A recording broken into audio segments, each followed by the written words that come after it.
Good morning, everybody, and welcome to Jason Mackey's First 10, a quick hit podcast, get you ready for the day. Going to be a lot of Pirates talk here as I just finished watching, or a little bit ago, watched the Pirates beat the St. Louis Cardinals 2-1. Excellent pitching performance by Paul Skenes. Really weird end to the game. And an important victory for the Pirates nonetheless. Some trends developing.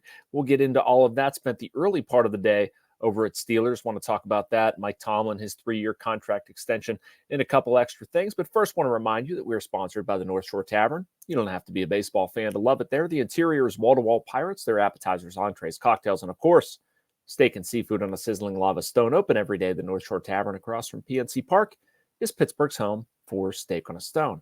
The Pirates are obviously not at PNC Park. They're starting a road trip in St. Louis, one of my favorite cities, by the way. I take a whole bunch of crap for really liking St. Louis, and I don't care. I'm somewhat bummed that I'm not there. Andrew Destin is there. I told him I'm going to live vicariously through him, and he got one heck of a ball game tonight. The pitcher's duel between Paul Skenes and Miles Mikolas brought back shades of 2022 when Mikolas took I believe a no-hitter. It was into the ninth inning. Cal Mitchell double saved it.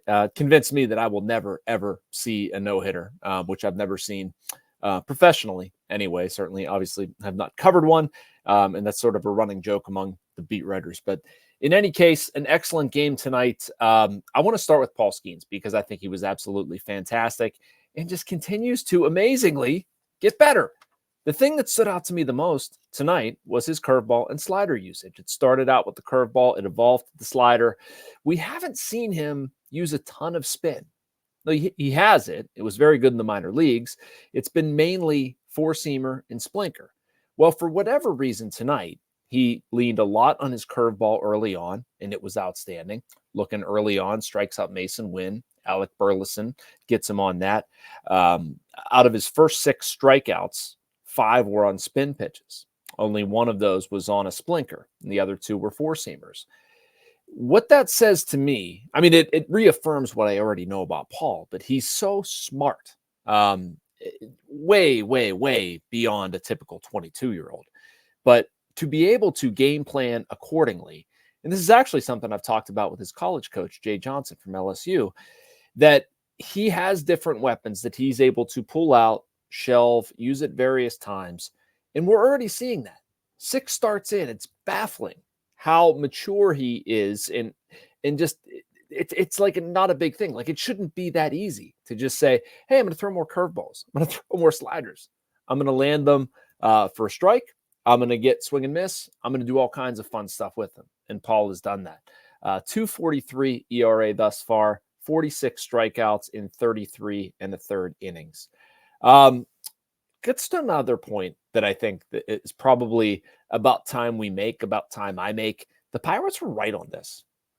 They were right on how to handle Skenes probably all along. I think we've seen enough of a sample there. But I like the fact that they delayed his start of the season and they're cognizant of his innings because now the training wheels are off. Tonight, 103 pitches, 74 strikes. Just absolutely pounding the zone. No walks, 8 strikeouts. Exactly what you would want. He's a normal starting pitcher. He's an ace. I mean, look around the rest of the National League. You're not going to find anybody at Paul Skenes' level. And he's there and available for the Pirates as they hopefully make a push for this thing.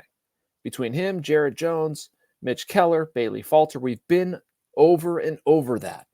But what they wanted to avoid was a Steven Strasburg level shutdown. And they've set themselves up for that. There should be no reason that Paul Skenes goes away. Nothing should change. Nothing should change. If anything, there's a little bit of a different looming question with what happens with Jared Jones. But I'm not about to worry about that right now. Enjoy what they have. Those guys are pitching great. Continually impressed with Paul Skenes. Okay, so I want to go to some other takeaways, but I guess this is kind of going off of Skenes, but the ovation was so cool. Busch Stadium. It really is a great baseball town. And I know some people will disagree with that or curse the Cardinals or whatever. You're free to feel however you want. I've spent a lot of time there. It is an absolute locked in, awesome place to watch a baseball game, and good on them for doing that. I thought that was a really, really special moment. Miles Mikolas was excellent too, by the way. I like watching him pitch. Adam Wainwright was always one of my favorites, just kind of a throwback, the Uncle Charlie, all that stuff. Mikolas is anymore, not too much different, but hats off to him. Very impressive. Pirates have won 9 of 15 lately, by the way. They have turned some things around.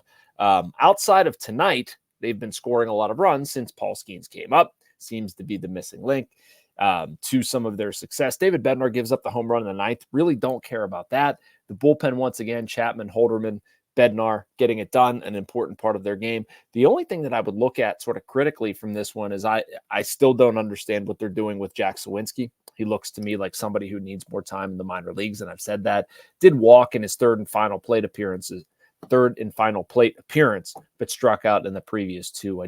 I don't see a lot there. If you flip over to the National League standings, it's an interesting place. The Pirates are in second place right now, but you have 4 teams, the Cardinals, Reds, Cubs, and Pirates, all bunched up behind the Brewers. Even seeing the Brewers, I don't see the Pirates as being, that far away. I don't see, and this is exactly, I think, what we thought going in. There's a bunch of mediocrity there. It's very much there for the taking.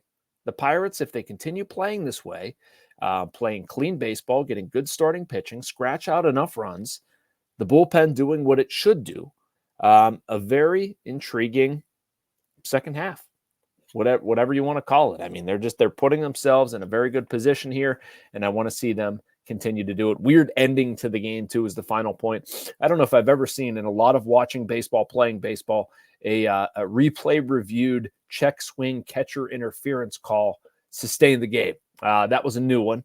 So credit to David Bednar for buckling down. I didn't have any problem with what he did in the ninth. He gave up the home run, so crap. But I want my closer with nobody on, challenge guys. Doesn't matter. And Bednar handled himself well. He has handled himself well for some time. And it was the right call on the check. You can't argue. I mean, I disagree with the idea that replay cannot review something that doesn't reach first or third base. On principle, if you're going to do it all and do it right. But in that setting, I don't have any problem with what they did or what the call was. It was correct. It was just very weird. All right. So I think that does it for the baseball topics. Want to pivot over to Steelers just a little bit. I feel like we're kind of bumping up against the Tomlin ad nauseum stuff. Maybe that's because I also have a column out this morning talking to some guys about, what this Tomlin extension means for them, offering my own 2 cents on it. But that was just the feeling that I couldn't shake being over at Steelers on Tuesday for the first day of minicamp is they love talking about how much they love playing for this guy, how great of a coach he is. Pat Freiermuth said it's the best coach he's ever played for, which I don't know whether that was a swipe at James Franklin, probably just something he said. But a lot of the guys addressed it, and that's great. And I think they do love playing for Mike Tomlin. But if you want to demonstrate that, there's a way. Maybe play better. That's something that we've kind of swept under the rug with, some issues with George Pickens on the sideline, Deontay Johnson, not going to recover a fumble, not blocking, et cetera, et cetera. Obviously not the first rodeo with some disciplinary issues with the team. Again, I don't think that's a huge deal. I still think that a lot of why Mike Tomlin has been unsuccessful has been, an offense that hasn't given him enough. Maybe an offensive line that didn't have enough, maybe a defense at other times that was short. I don't think it's necessarily because he's just not a good enough coach.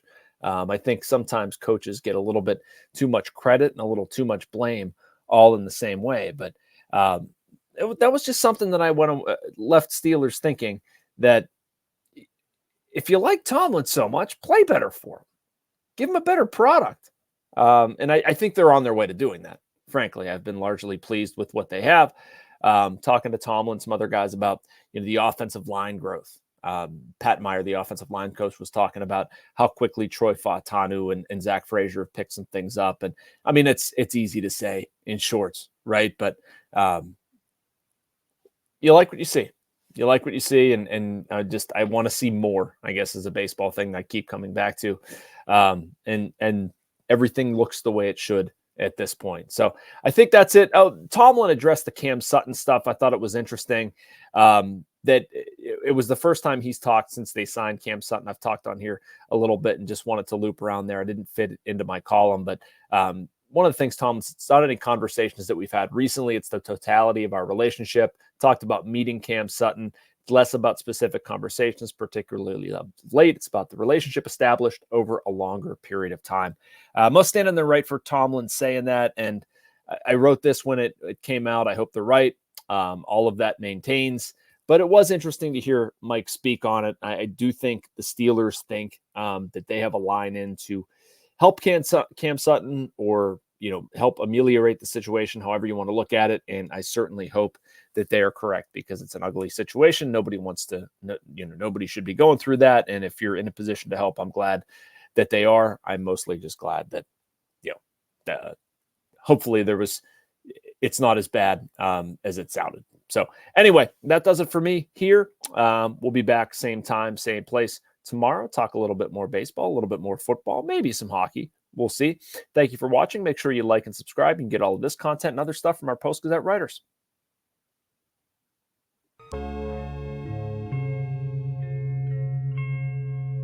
Thank you for checking out this content from Post-Gazette Sports. If you watch this video on YouTube, please like the video and subscribe to our channel. For all of the sports coverage the Post-Gazette has to offer, visit post-gazette.com.